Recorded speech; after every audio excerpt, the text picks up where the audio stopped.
भारत, जिसे लोकतंत्र की जननी कहते हैं, भारत, जिसे दुनिया के सबसे बड़े गणतंत्र होने का गौरव प्राप्त है, भारत, जो अपनी स्वतंत्रता के 8वें दशक तक पहुंच चुका है और जो अपने गणतंत्र दिवस का उत्सव बड़े गर्व के साथ मना रहा है। 75 से अधिक वर्ष उसके गणतंत्र के उत्सव के बीत चुके हैं। वह भारत क्या सभी को संसद में समान प्रतिनिधित्व दे पाता है?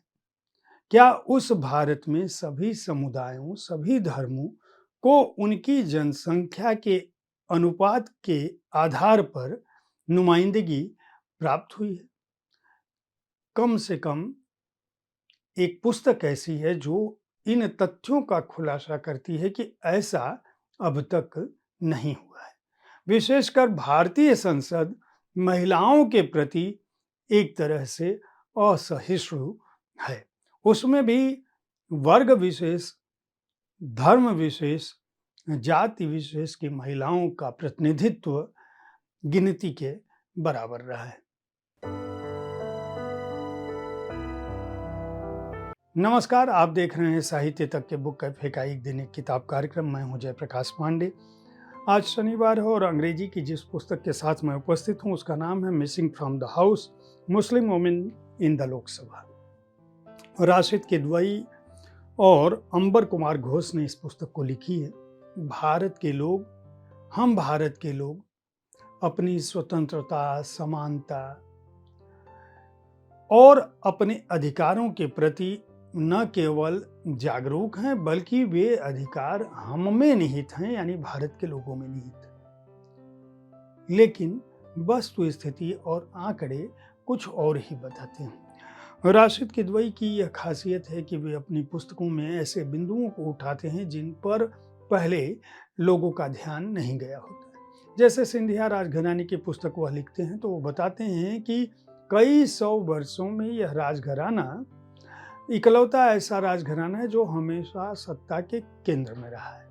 एक दिन के लिए भी सत्ता के बाहर नहीं रहा है, चाहे भारत पर मुगलों का शासन रहा हो, चाहे अंग्रेजों का शासन। इसी तरह से प्रधानमंत्रियों की पुस्तकों में वे भारत के कई प्रधानमंत्रियों का ऐसा अनूठा चित्रण करते हैं जो निश्चित रूप से एक नई जानकारी के साथ आता है। रंगा बिल्ला से संबंधित जो पुस्तक थी उसमें भी उन्होंने इसी तरह के तथ्यों का उल्लेख किया था।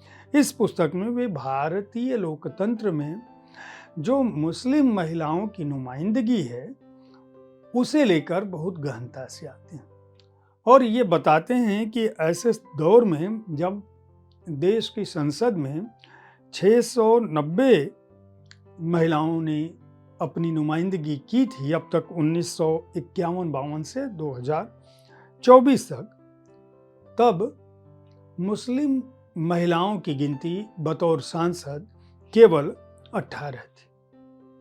सामान्य तौर पर भारतीय राजनीति के जो छात्र हैं या जो आम लोग हैं वह यह सोचते हैं कि महिलाओं को आरक्षण की क्या जरूरत। दूसरा दृष्टिकोण यह है कि कहा यह जाता है कि महिलाएं तो केवल अपने परिवार के नुमाइंदे के तौर पर कभी किसी की पत्नी, कभी किसी की बेटी, कभी किसी की बहू होने के चलते संसद में जगह पाती हैं। अगर यह सच भी है तो यह गिनती देश की आबादी और संसद में मुसलमानों के प्रतिनिधित्व की तुलना में कितनी कम है। यह पुस्तक उन महिला सांसदों, मुस्लिम महिला सांसदों के बारे में, उनके कार्य क्षेत्र के बारे में, उनके राजनीतिक क्षेत्र के बारे में, उनकी पारिवारिक पृष्ठभूमि के बारे में, उनके राजनीतिक उतार चढ़ाव के बारे में, उनके दृढ़ निश्चय दृष्टिकोण के बारे में, उनकी सियासी यात्रा के बारे में, उनकी सियासी जागरूकता के बारे में भी बहुत स्पष्ट ढंग से बताती है। पुस्तक में उन 18 मुस्लिम महिला सांसदों का उल्लेख है। पुस्तक का पहला अध्याय इस पुस्तक की आवश्यकता के बारे में बात करता है। यह बताता है कि किस तरह से हम भारतीय राजनीति के कई अबूझे पन्नों को जानते ही नहीं हैं। उसके बाद यह पुस्तक उन महिला सांसदों के बारे में बताती है और यह बताती है कि किस तरह से समय ने या सियासत ने उन्हें उनका जो प्राप्य था वो नहीं दिया, भुला दिया। मुफीदा अहमद, जोहरा बेन अकबर भाई चावड़ा, मैमुना सुल्तान, बेगम अकबर जहां अब्दुल्ला, राशिदा हक चौधरी, मोहसिना किदवई, आबिदा अहमद, नूर बानो, रुबाब सैयदा, इसके अलावा महबूबा मुफ्ती, तबस्सुम हसन, मौसम बेनज़ीर नूर, कैसर जहां, मुमताज़ संघमिता, साजदा अहमद, रानी नारा, नुसरत जहां रूही और इकरा हसन। इन 18 का उन्होंने उल्लेख किया है। उन्होंने बताया कि किस तरह से इनकी राजनीति ने, किस तरह से इनके प्रगतिशील विचारों ने, किस तरह से स्त्री होने के चलते उनके अपने परिवार में, उनके अपने समाज में, किस तरह से बहू होने के चलते, कभी बेटी होने के चलते, कभी पत्नी होने के चलते उन्हें न केवल अपने क्षेत्र की नुमाइंदगी करनी पड़ी थी, कई बार उनके अधिकारों के लिए उस व्यवस्था, उस विचार, उस विरासत के आगे बढ़ना पड़ा था जो उन्हें एक तरह से प्रतिनिधि बनाने में शामिल था। ये महिलाएं और इनका जीवन यह बताता है कि दरअसल भारतीय लोकतंत्र में इस वर्ग को और भी नुमाइंदगी दी जानी चाहिए।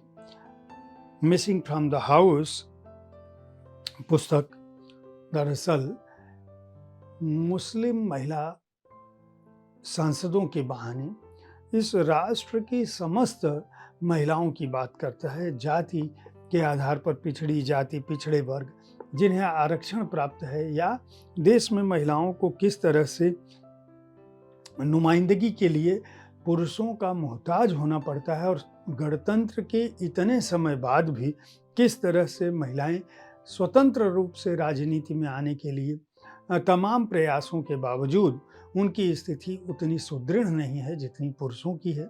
महिला आरक्षण क्यों आवश्यक है, कम से कम इस पुस्तक में शामिल आंकड़ा यही बताता है। साथ ही वह यह भी स्थापित करता है कि अगर महिलाओं के पास नुमाइंदगी की, क्षेत्र की नुमाइंदगी का अवसर हो और उन्हें यह मौका खुले रूप में दिया जाए तो वे अपने को न केवल साबित कर सकती हैं बल्कि उनकी सियासत जन कल्याण के प्रति और भी ज़्यादा पुरुषों के मुकाबले ज़्यादा गहन हो सकती है, ज़्यादा मजबूत हो सकती है। कम से कम हम जब गणतंत्र दिवस के अवसर पर साहित्य तक जिसे मना रहा है, उस अवसर पर हम उन पुस्तकों की चर्चा कर रहे हैं जो पुस्तकें आपको भारतीय जन, भारत की ज़मीन, भारत की विचार, भारत की जो सोच है और जनता के जो संघर्ष हैं, यहाँ तक कि हम हादसों का भी जिक्र कर रहे हैं ताकि आप उन्हें भुला न पाएं और जब गणतंत्र के उत्सव में आप डूबें तो कम से कम याद रहे कि हमारे इतिहास के पन्नों में ये तवारीखें, ये घटनाएं, ये तथ्य भी दर्ज हैं। जगरनाट ने इस पुस्तक को प्रकाशित किया है। मूल्य 599 रुपये है। राशिद किदवई और अंबर कुमार घोष को मिसिंग फ्रॉम द हाउस पुस्तक के लिए बहुत बहुत बधाई और शुभकामनाएं। यह पुस्तक साहित्य तक बुक कैफे टॉप 10 में भी दर्ज थी अपनी विषय वस्तु के चलते। यह निश्चित रूप से अच्छी पुस्तक है। ऐसी पुस्तकों को हिंदी और दूसरी भारतीय भाषाओं में भी प्रकाशित होना चाहिए ताकि देश का एक बड़ा वर्ग उन्हें पढ़ सके, समझ सके। मैं लेखक और प्रकाशक दोनों से अनुरोध करता हूं कि यह पुस्तक हमें हिंदी में भी पढ़ने को मिलेगी। साहित्य तक देखते रहें। अंग्रेजी पुस्तकों के बारे में हमारा हर शनिवार को प्रस्तुत किया जाने वाला यह कार्यक्रम आपको कैसा लगा, उसके बारे में अपनी राय से अवगत कराते रहें। पुस्तकें खरीदते रहें, अपने को ज्ञानवान बनाते रहें। धन्यवाद।